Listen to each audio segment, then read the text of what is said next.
বল করার জন্য এগিয়ে আসছেন মুসা ভুইয়া, সে অত্যন্ত প্রবীণ খেলোয়াড়। বল করছেন ফাস্ট বল, বল পেছনে দিয়েছেন নাদিম খান, অত্যন্ত সুন্দর বল করেছেন আমাদের মুসা ভুইয়া। আমাদের উদ্যোগের ক্রিকেট লিগ শুরু হওয়ার থেকে মুসার পদচারণায় আজকের এই বুড়া ক্রিকেট লিগ একটা প্রাণবন্ত অবস্থা সৃষ্টি করেছে। বল চলে গেছে মাঠের পূর্ব প্রান্তে, বল ধরে ঠুকে দিচ্ছেন মাঠের মধ্যে, অত্যন্ত সুন্দর রান করা।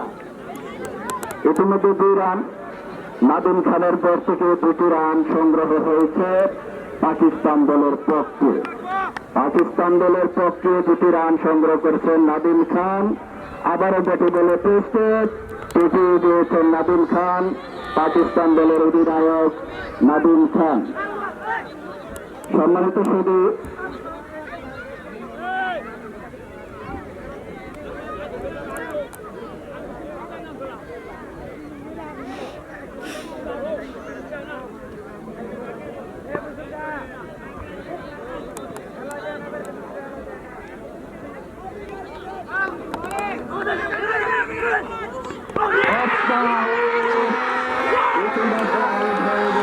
পাকিস্তান দলের সাকিব রান আউট।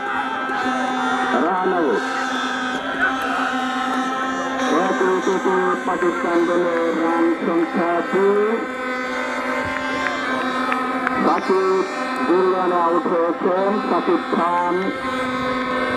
পাকিস্তান দলের অত্যন্ত দুর্দান্ত ব্যাটসম্যান, বড় ফিটনেস ব্যাটসম্যান সাকিব খান ইতিমধ্যে 0 রানে আউট হয়ে গেছেন পাকিস্তান দলের পক্ষে।